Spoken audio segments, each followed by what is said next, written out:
Hi, Tony Denaro here. Today I'm going to be sharing one of my momentum plays, a pandemic recovery investment in Royal Caribbean stock. As always, I'm not a financial advisor. This is not financial advice. I'm just sharing with you one of my investments, and in the comments from you, I'd like to hear what you think about Royal Caribbean. Let's get right into it. The cruise lines took a beating over the last year with the pandemic, and rightly so. They've had almost no business, and many of the cruises were canceled altogether. Some of them are just now getting up and running. What I want to talk about today is a stock and option play in Royal Caribbean. To make this sort of contrarian momentum play, you've got to have a thesis that ends up being correct, and you have to be ahead of the crowd. Now, my thesis centers around the fact that the concerns over the Delta variant of the coronavirus are overblown. If you've been thinking about buying Royal Caribbean, you can wait and find out if those concerns about the Delta variant are correct or unfounded. But by the time people figure out that the hype and the concern was overblown, it's going to be too late and the price will have already run up. The other thing I know from my own personal travel experience and looking through airport statistics is that recreational travel is currently on fire, and people are moving on past their fears despite what you hear in the media. Airport parking lots are full, flights are full, hotels are full, cabins are full, national parks are full. It's just a matter of time before the cruises are full. Cruise line prices have been through the grinder over the past year, and rightly so, considering how many cruises have been canceled and all of the pandemic fears going on. However, they have shown some recovery. Now, if you were smart enough to buy in at the low back in March of 2020, that was great timing, and you're probably sitting pretty right now on these stocks. However, I still think there's some momentum that we can gain at the current prices going forward over the next 6 months.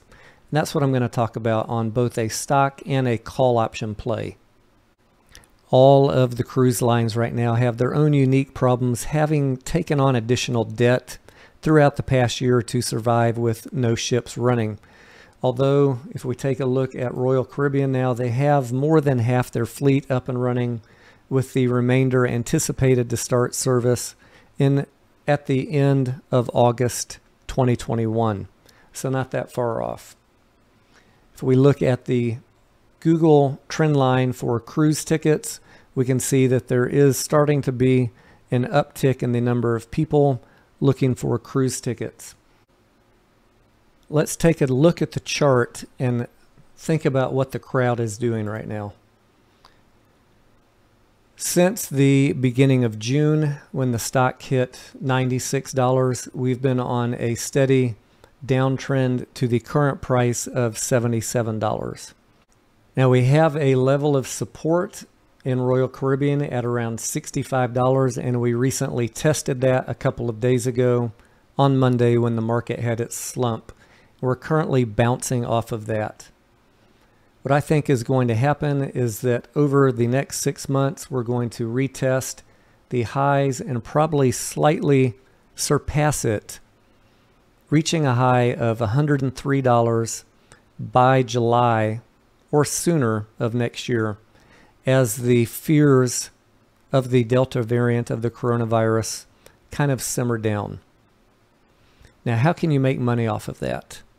One obvious way would be to buy at the current price or any dips that happen in the next week or so, yielding a return of about 30% if we get in the $103 to $105 by middle of next year or sooner.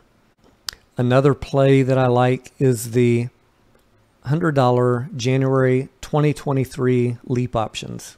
Let's take a look at those real quick.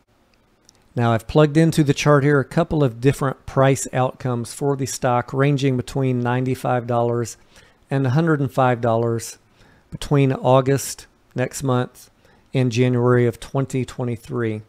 Zooming in on this chart, we see that even if we only hit the recent high of $96, let's say in August or September, we will have a yield on the January 2023 call option of 83%. And as time goes on, we get a yield of 30% if we're able to exercise it in April of 2023. If I'm correct that we go a little higher than $96, let's say the 103 range, the yield ranges from 122% on that call option down to 39% in July. And on the high end of my estimate, if the stock gets to $105, the yield on the call option ranges from 134% to 50% in July of 2023. So compared to just buying the stock itself, using the January 2023 call option gives you a way to get a considerable increase in your return depending on how fast the stock returns to that 96, 103, or 105 level. If you've made it to the end of this video, I'd just like to say we're coming up on 1 month on this channel. I'd like to thank you for watching and ask you to please subscribe. I'd like to hit 100 subscribers by the end of month 1. So don't forget to buy and hold that subscribe button and drop a like on the video if you got some value out of today's content. Thanks for watching, and I'll see you on the next video.